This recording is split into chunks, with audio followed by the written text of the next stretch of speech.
आशा करता हूं आप सब बहुत अच्छे होंगे। मेरा नाम है सिद्धांत अग्निहोत्री। स्टडी ग्लोस पे आपका बहुत बहुत स्वागत है। ये मैं ना कह रहा, ये पाकिस्तान का न्यूज़पेपर डॉन का आर्टिकल है और उसमें साफ साफ ये कहा गया है कि Pakistan is losing Balochistan and Khyber Pakhtunkhwa.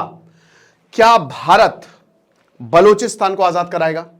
आज हम बहुत सारे सवालों पर नजर डालेंगे। आज हम इतिहास देखेंगे। मेरे सामने आर्टिकल खुला हुआ है, उसके कुछ पॉइंट्स मैं आपको बताऊंगा। आपका देखिए, बलोच जो है वो बहुत खुश होंगे और मैं आज आपको ग्राउंड रियलिटी बताऊंगा कि आखिरकार पाकिस्तान में हो क्या रहा है और क्या वाकई में बलोचिस्तान और खैबर पख्तूनख्वा पाकिस्तान से अलग। चलिए, लेकिन उससे पहले बता दूं कि भाई हमारी होली सेल आज सिर्फ एक दिन के लिए हमने और एक्सटेंड कर दी है, तो रात 12 बजे तक सेल है। जो भी कोर्स चाहें आप अवेल कर सकते हैं, ठीक है। 80 के करीब कोर्सेज हैं। होली 30 कूपन कोड यूज करिए, आपको बहुत ज्यादा फायदा होगा। ओके, तो सबसे पहली बात यह है कि बलूचिस्तान और खैबर पख्तूनख्वा ये पाकिस्तान की नाक में दम कर रहे हैं, ठीक है। हम भारत पे आएंगे, वो लास्ट तक आप लेक्चर देखिए कि क्या भारत आजाद कराएगा, लेकिन मैं बोलूंगा कि आप पूरा लेक्चर देखो। भाई चैनल को भी सब्सक्राइब कर दो, ठीक है ना। आधे से ज्यादा लोग नहीं करते हैं, तो इतना कर लो हमारे लिए, 1 सेकंड लगेगा। तो बात इतनी सी है कि बलूचिस्तान में प्रॉब्लम 1948 से शुरू हो गई। भाई ब्रिटिश जो है वो बलूचिस्तान को आजाद बलूचिस्तान आजाद होना चाहता, लेकिन ब्रिटिश ने उसको बांट दिया, डूरन लाइन खींच दी। आधे पश्तून इधर हो गए, आधे पश्तून उधर हो गए। बहुत दिक्कत हुई। Divide and rule policy British ने खेल दी। अब उस समय लाजबेला, मकरान, कालात, ठीक है। और देखिए, वैसे बलूचिस्तान बहुत बड़ा था, ठीक है ना। तो बेसिकली 4 में डिवाइडेड था। उसमें सबसे इंपॉर्टेंट था कलात। कलात के मीर मोहम्मद, इनकी कहानी मैंने आपको बताई है स्टडी ग्लोस पे, डिस्क्रिप्शन में मैं लिंक लगा दूंगा। तो मीर मोहम्मद जो थे वो सबसे बड़ा, वो कंट्रोल करते थे, ठीक है। उनके सब सुनते भी थे। अब क्या हुआ कि 1947 में जब भारत और पाकिस्तान दोनों ही आजाद हुए, पाकिस्तान अलग हो गया, भारत अलग हो गया, तो बलूचिस्तान, मोहम्मद अली जिन्ना ने बोला कि बलूचिस्तान को अलग रखते हैं। मोहम्मद अली जिन्ना ने बोला, कैबिनेट मिशन प्लान ने मीर मोहम्मद ने मोहम्मद अली जिन्ना को अपना पैरवी करने भेजा था। आजादी, हमको क्या चाहिए? आजादी। लेकिन जब जैसी आजादी हुई तो फिर पाकिस्तान कहने लगा, क्योंकि बलूचिस्तान बहुत स्ट्रैटेजिक है, कि बलूचिस्तान हमको चाहिए। अब मीर मोहम्मद इसके लिए तैयार नहीं थे। 1948 27 मार्च को एक खबर छपती है, वीपी मेनन, रेडियो में ये अनाउंस होता है। वीपी मेनन ये कह देते हैं कि बलूचिस्तान के राजा ने हमसे मदद मांगी है और वो हमसे विलय करने के लिए तैयार है। मुझे लगता है शायद एक ब्लंडर थी। That's what I feel. Bharat को, और मैं अभी भी ये बोल रहा हूं, आप एम्बेसी बनाओ बलूचिस्तान की। That's what I feel. Bharat को उस समय बलूचिस्तान के लिए कदम बढ़ाना चाहिए था, है ना, लेकिन भारत ने नहीं बढ़ाया। जवाहरलाल नेहरू से भी मदद मांगी थी, कैबिनेट मिशन प्लान में भी बात की थी मीर मोहम्मद ने, लेकिन नहीं हुआ था। वो नहीं, चलो नहीं पता होता। एनीवे, अब जैसे ही ये खबर कि भैया बलूचिस्तान का भारत में विलय हो जाएगा, ले आओ, मोहम्मद अली जिन्ना अगले ही दिन 28 मार्च को जाते हैं, उठाते हैं यहां पे सीधा मीर मोहम्मद को, बोलते चल साइन कर वरना उड़ा देंगे। जबरदस्ती साइन करवाया जाता है। कराची में नजरबंद, उनके भाई को गिरफ्तार किया जाता है। उनको गिरफ्तार करते हैं और कहते हैं कि भाई को तुमको छोड़ देंगे। भाई को भी गिरफ्तार कर लिया जाता है। और तब से लेकर अभी तक लगभग हर दशक में 1-2 बार बलूचिस्तान में रेजिस्टेंस मूवमेंट होता है। क्यों? वो इसलिए क्योंकि बलूच का ये कहना है, बलूचिस्तान का, कि भाई ऐसा है ना कि हम जो हैं, आप हमको क्या कर रहे हो, हम क्या दे रहे हो आप हमको? आपने हमको जबरदस्ती अपने में विलय किया है, ठीक है ना। अब जो जाफर का इंसिडेंट है, जाफर एक्सप्रेस का, आप उससे जोड़ के देखिए। बलोच का यही कहना है कि हम पाकिस्तान के साथ कभी नहीं रहना चाहते हैं। अब पाकिस्तान के पास एक बहुत अच्छा मौका था। माइंड यू, इमरान खान ने भी अपनी प्रेस कॉन्फ्रेंस, मतलब एक बार उन्होंने बोला था कि हम बम बरसा रहे बलूचिस्तान पे। ये एक स्टेट का हेड बोल रहा है। एनीवे, तो अब क्या है कि अब बलूचिस्तान बहुत ज्यादा जो है वो रेजिस्टेंस मूवमेंट हुआ, ठीक है। 2005 में नवाब अकबर बुख्ती है, बलूचिस्तान का मूवमेंट उन्होंने लीड किया, उनको मार दिया गया। फिर वहां से बलूचिस्तान लिबरेशन आर्मी बनी। कुछ कहते हैं बलूचिस्तान लिबरेशन आर्मी जो है वो किसने बनाई है? वो बनाई है सोवियत ने, है ना। सोवियत ने यहां पे बलूचिस्तान आए और उन्होंने अपने लिए यहां पे कुछ लोगों को उठाया और रशिया भेजा। वहां पे ट्रेन होके ये वापस यहां पे आए, क्योंकि जाहिर सी बात, अगर बलूचिस्तान बनेगा तो सबसे ज्यादा फायदा किसका होगा? सोवियत का। अब आपको मैं कुछ फैक्ट्स बताना चाहता हूं। भारत का इसमें क्या स्टेक है? भारत के सबसे बड़ा स्टेक है, अगर बलूचिस्तान हमारे पास आता है तो अरेबियन सी खुल गया पूरा, मतलब खैर वैसे भी खुला ही हुआ है।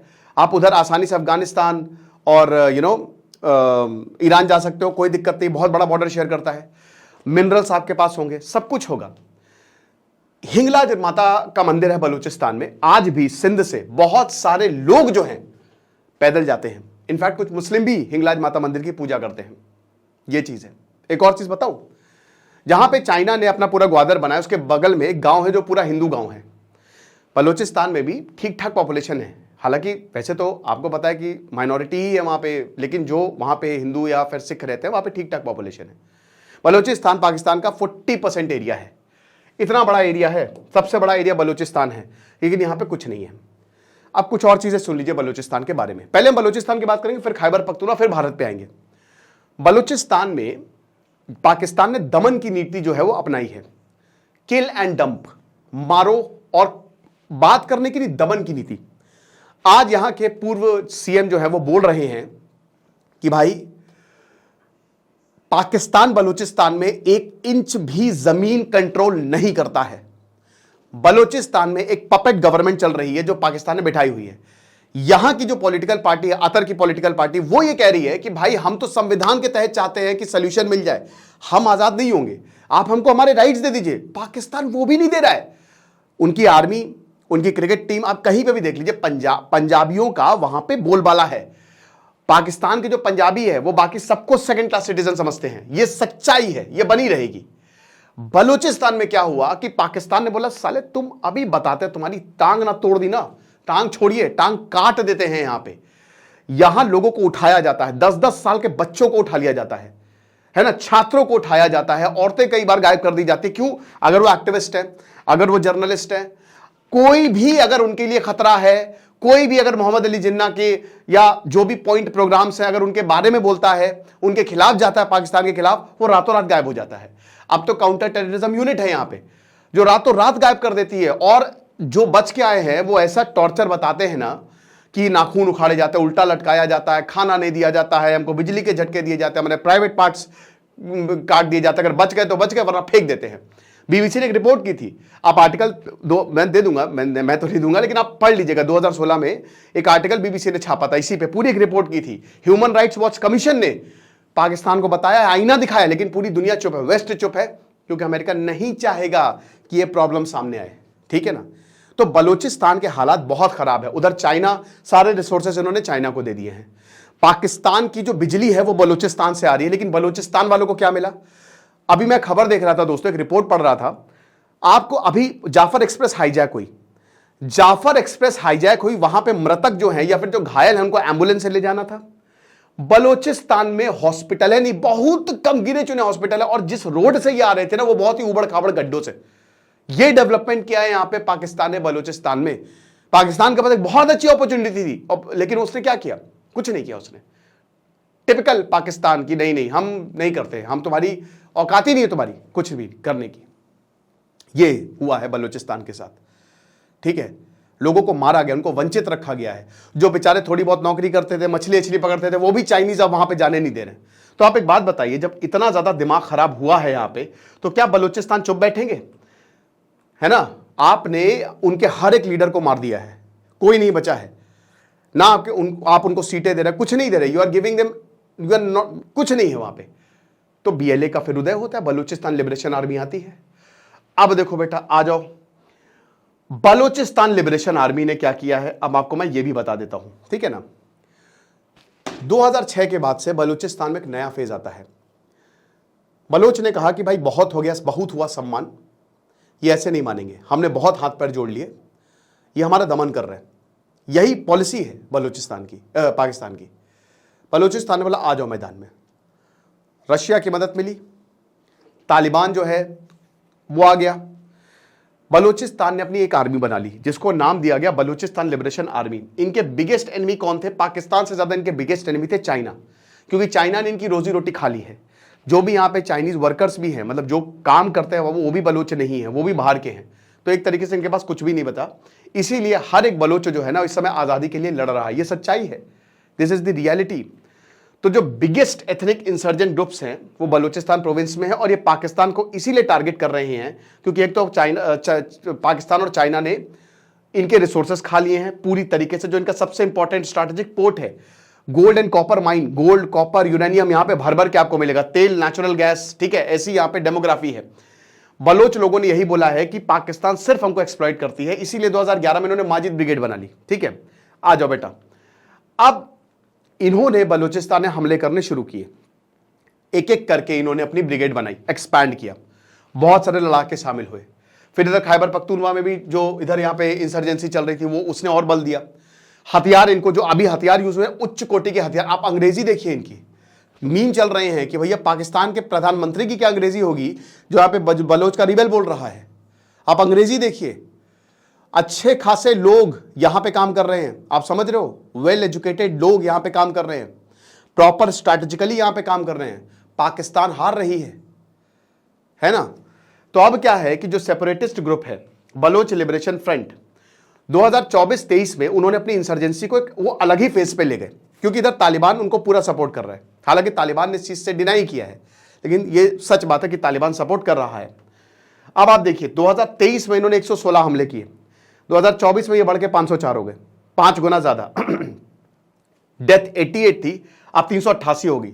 मैं बोलूंगा बलोच का यहां पे मॉरल हाई ग्राउंड है, दैट्स व्हाट आई फील।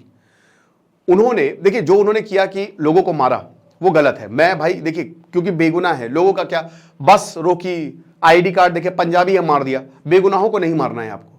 लेकिन यहां पे क्या है कि उन्होंने औरतों और बच्चों को छोड़ दिया, ये उन्होंने अपने स्टेटमेंट में भी बोला था, और उन्होंने बलोच को भी छोड़ दिया, लेकिन बाकियों को उन्होंने अल्टीमेटम दिया पाकिस्तान सरकार को कि देखिए हम सबको छोड़ देंगे, आप खाली पॉलिटिकल प्रिजनर्स को छोड़ दें।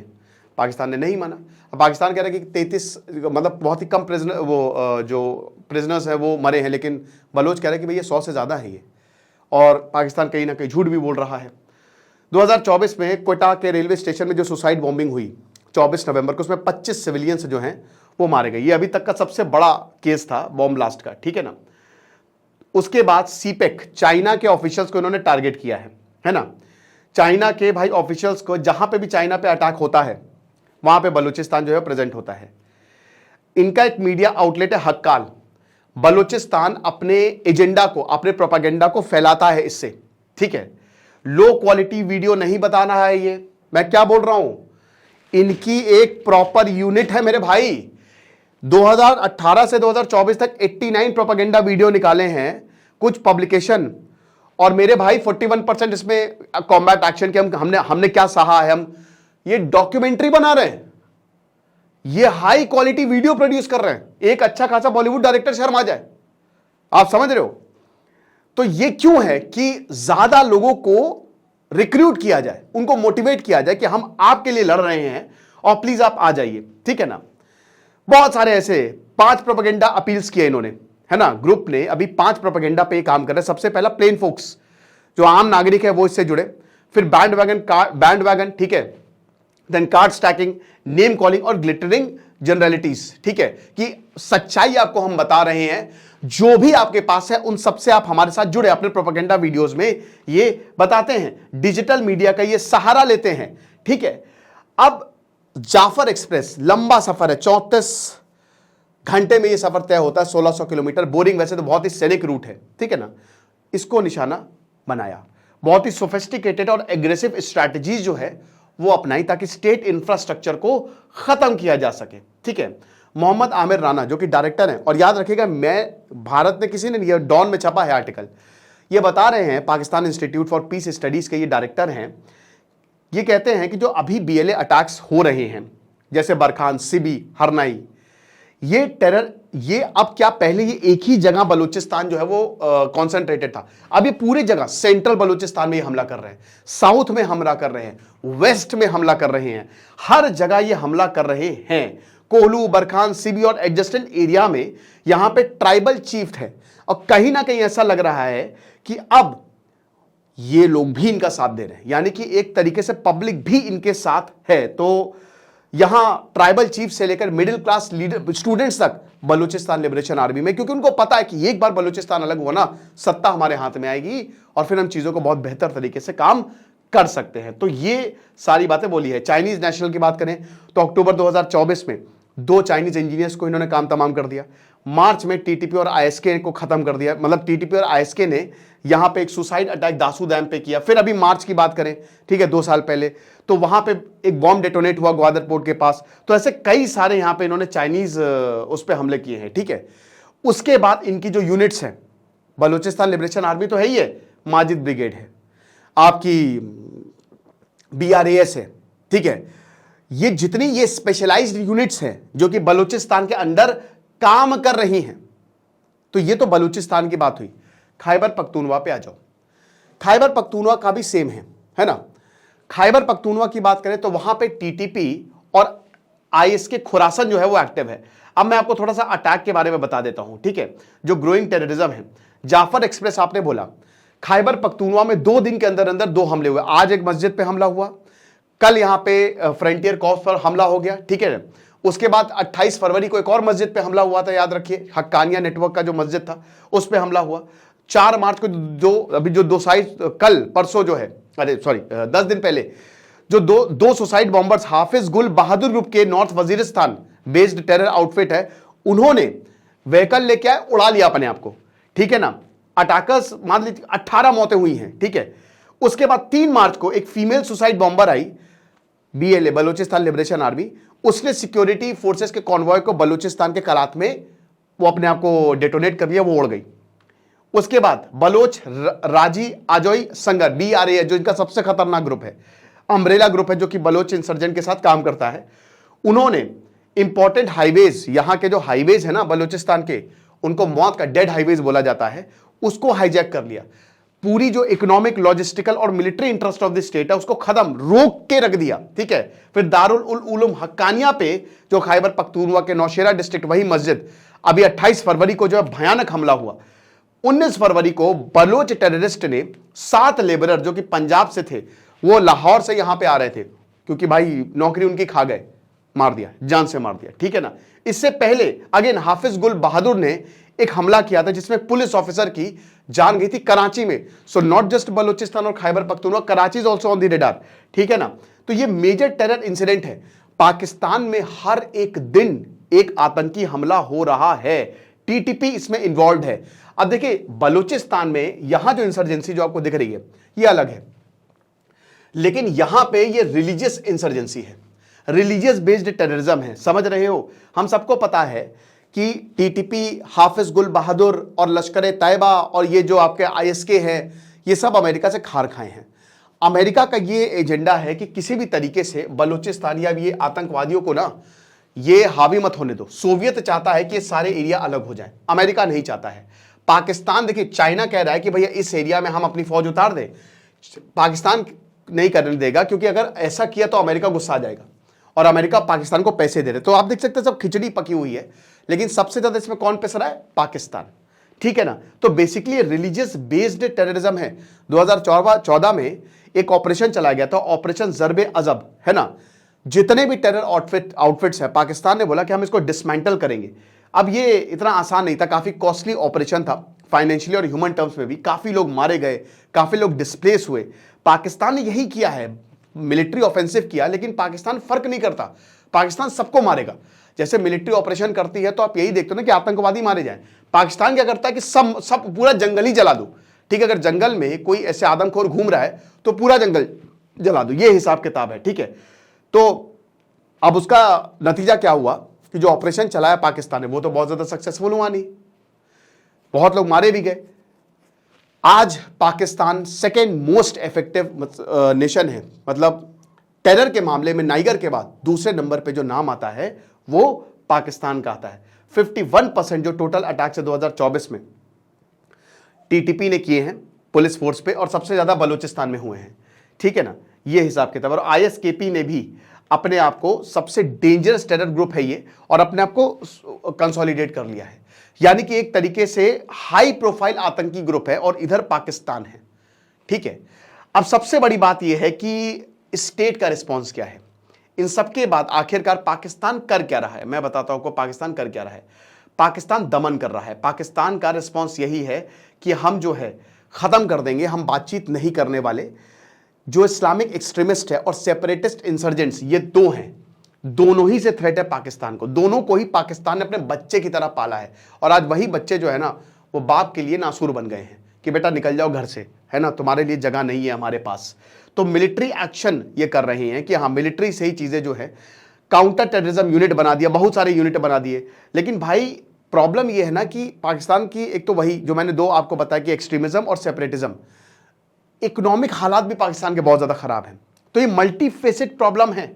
टेरर ग्रुप्स जो है ना इन सब चीजों का फायदा उठा रहे हैं, और क्योंकि अफगानिस्तान में तालिबान आ गया है, मेरे ख्याल में ये सारे टेरर ग्रुप्स के लिए ना ब्लेसिंग्स है। क्योंकि तालिबान ने कहा है कि भैया पाकिस्तान और तालिबान के रिश्ते बहुत खराब है।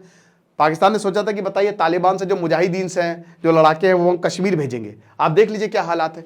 तो यहां पे जितने लड़ाके हैं ना, Pakistan Afghanistan full on support कर रहे हैं इन सबको, क्योंकि उनको पता है कि अगर ये इतना एरिया कट के आ गया तो भाई अफगानिस्तान तो एक्सपैंड कर लेगा, वो ताकतवर हो जाएगा। तो उसके लिए तो ये वो हक में है। और इस समय पाकिस्तान जो है ना वो लाचार है, वो कुछ नहीं कर सकता। हर तरफ से पाकिस्तान इस समय घिरा हुआ है, आप समझ रहे हो। ऑपरेशन ज़रबे अज़ब ये सारी चीजें चलाई, रद्दुल फसाद, लेकिन टेरर नेटवर्क्स न्यूट्रलाइज छोड़ दीजिए और स्ट्रांग हो गया है यहां पे। इनफैक्ट ऐसा भी बोला जा रहा है कि कुछ तो भैया सेना के लोग इसमें शामिल हैं कि हाँ वो कोऑर्डिनेट करवा रहे कि मारो मारो कोई दिक्कत नहीं है।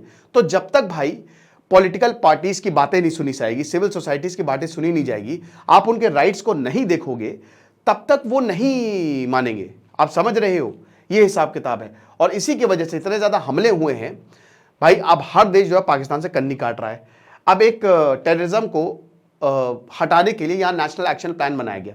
2014 में आर्मी पब्लिक स्कूल मैसाकर हुआ ना, तो पाकिस्तान ने एक नेशनल एक्शन प्लान बनाया। 20 पॉइंट एजेंडा था ताकि टेरर नेटवर्क्स को खत्म किया जा सके। लेकिन एनएपी को पाकिस्तान पूरी तरीके से इंप्लीमेंट कर ही नहीं पाया। पॉलिटिकल और इकोनॉमिक क्राइसिस की वजह से ये टेरर ग्रुप्स और ज्यादा ताकतवर हो गए और फिर उसके बाद पाकिस्तान की बैंड बजा दी, और ये आपको आज दिख रहा है। तो हालात इस समय बहुत खराब है। अब आते हैं हम भारत पे। इंडिया जो है क्या वाकई में बलूचिस्तान को लिबरेट करवा पाएगा? देखिए, दो चीजें हैं। इंडिया अगर चाहे तो 1 महीने के अंदर अंदर प्रॉब्लम सॉल्व हो जाए। पाकिस्तान ने कहा है कि भारत जो है वो बलूचिस्तान में इन लोगों की मदद कर रहा है, बलूचिस्तान और इन सब की मदद कर रहा है। भारत ने बोला है कि पहले अपने अंदर झांक के देखो, ये तुम्हारी प्रॉब्लम है, हमारी नहीं है। भारत ने नकारा है। लेकिन मैं चाहता हूं कि भारत बलूचिस्तान की मदद करे, बलूचिस्तान की एम्बेसी इन एग्जाइल बनाए, है ना, भारत बनाइए। भारत आजाद, देखिए आजाद इसलिए क्योंकि देखिए अभी जिस दिन अमेरिका और वेस्ट का थोड़ा सपोर्ट हो गया तो फिर ये प्रॉब्लम सॉल्व होगी, है ना। बलूचिस्तान नो डाउट अभी बहुत ज्यादा ताकतवर है, लेकिन हम सबको ये समझना पड़ेगा कि पाकिस्तान के पास चाइना खड़ा है। चाइना क्यों खड़ा है? क्योंकि उसने लगभग $62 बिलियन यहां पे डाल दिए, लाखों डॉलर यहां पे पड़े हुए हैं चाइना के। तो जब इतने डॉलर पड़े हुए हैं तो चाइना अपने इन्वेस्टमेंट को, ग्वादर है ये, ग्वादर में अक्टूबर 2024 को एयरपोर्ट खुला था, एक भी फ्लाइट नहीं आ रही है। तो भले ही यहां पे चाइना का बेकार इन्वेस्टमेंट, लेकिन इन्वेस्टमेंट तो है। तो चाइना कभी भी पाकिस्तान को डूबने नहीं देगा, वो अपनी सिक्योरिटी फोर्सेस उतारेगा। और अगर ऐसा होता है तो फिर बलूचिस्तान के लिए प्रॉब्लम हो जाएगी। फिर उसके बाद अभी दुनिया में इस इशू को, अभी जाके जब ट्रेन हाईजैक हुई ना तब इतना अटेंशन मिला है। इससे पहले इतना अटेंशन दिया ही नहीं जाता था बलूचिस्तान को, क्योंकि अमेरिका के एजेंडा में फिट नहीं होता था। जिस दिन अमेरिका के एजेंडा में फिट होने लगा उस दिन जो है बलूचिस्तान आजाद हो जाएगा। भारत ऐसे मदद कर सकता है कि बलूचिस्तान की आवाज उठा सकता है। जैसे दलाई लामा, भाई हमारे सरकार इन एग्जाइल थी, अब वहां सेम चीज हुई थी ना कि चाइना में, तिब्बत में बहुत ज्यादा चाइनीज अत्याचार कर रहे थे, तो दलाई लामा भारत भागे थे। तो ऐसे ही बलूचिस्तान के लीडर्स को भारत जो है, क्योंकि देखिए पाकिस्तान से वैसे भी कोई बहुत दोस्ती तो है नहीं जो हम ये सोचे कि नहीं नहीं पाकिस्तान से रिलेशन खराब होंगे। हमारे रिलेशन तो और ही खराब, और कितने खराब होंगे। तो इससे अच्छा तो जो बलूच लीडर्स हैं आप उनको बताइए, ठीक है ना। और मेरे ख्याल में कि अगर भारत बलूचिस्तान को कुछ ऐसा आश्वासन दे और दुनिया को भी आश्वासन दे तो this is quite a possibility बन सकती है, ठीक है। कि पहले भी बलूचिस्तान भारत में आना चाहता था, लेकिन मैं भाई देखिए आतंकवादियों का आना, टीटीपी बहुत डेंजरस है, ये सही नहीं है। अगर पाकिस्तान इसको सॉल्व कर ले तो वेल एंड गुड है, उससे अच्छा कुछ नहीं होगा भैया। और पाकिस्तान को भारत की मदद लेनी पड़े तो भारत तो मदद करने के लिए तैयार है। लेकिन बिल्कुल सही बात है कि अगर ऐसा चलता रहा तो भारत इस पर एक बड़ा स्टेप ले सकता है। बट अभी पूरी दुनिया इस पे बात नहीं कर रही है बलूचिस्तान पे जिस तरीके से बात करनी चाहिए। रशिया की मदद ले सकता है, चाइना मदद करेगा नहीं, और जब चाइना नहीं मदद करेगा तो शायद रशिया भी मदद ना करे, तो इंडिया यहां पे अकेला पड़ जाएगा। जैसे जब बांग्लादेश को हमने आजाद कराया था तो रशिया हमारे साथ खड़ा था, यहां पे साथ खड़ा होगा नहीं खड़ा होगा पता नहीं। अब बड़ी बात यह है कि क्या भारत चुपके से बलूचिस्तान की मदद कर रहा है? देखिए इस पे कोई सबूत नहीं है, लेकिन पर्दे के पीछे बहुत कुछ चलता है। हो सकता कर भी रहा हो सकता ना भी कर रहा हो, ठीक है ना। वैसे बलूचिस्तान की बहुत सारे देश मदद कर रहे हैं। मैंने बताया ना, सोवियत ने बलूचिस्तान लिबरेशन आर्मी बनाई, जो इनके पास हथियार मिले वो उच्च क्वालिटी के मिले। कहाँ से आए हथियार? कहीं ना कहीं से तो आए होंगे ना, जब रिबेल इतने खतरनाक तरीके से लड़ रहे हैं, ठीक है ना। लेकिन मुझे लगता है कि भारत को अब एक स्टैंड लेना चाहिए, क्योंकि अगर बलूचिस्तान अलग होता है तो मेरे ख्याल में भारत को इसमें सबसे ज़्यादा फायदा होगा, ठीक है। तो वही है। बाकी ये दोनों खैबर पख्तूनख्वा और ये जो इतना बड़ा एरिया है ना, पाकिस्तान का 60% है। तो आप देख लीजिए कि हालात बहुत ख़राब है, हर दिन हमले हो रहे हैं, और फिर एक लिमिट होती है, एक लिमिट के बाद चीज़ें रुकती हैं। मुझे लगता है शायद पाकिस्तान सरकार अब बात करेगी इन लोगों से, लेकिन नहीं करेगी, क्योंकि जिस तरीके से अभी भी एटीट्यूड है वो लगता नहीं, और अगर आप लड़ते रहेंगे तो नुकसान आपको ही होगा। आपको क्या लगता है मुझे कमेंट बॉक्स में बताइएगा। बाकी भाई हमारी सेल जो है वो लाइव है, जैसा कि हमने बताया, आप अवेल करिए। एक दिन हमने और एक्सटेंड कर दिया। खुश रहिए, पढ़ते रहिए। जैसे सिद्धांत अग्निहोत्री साइनिंग ऑफ।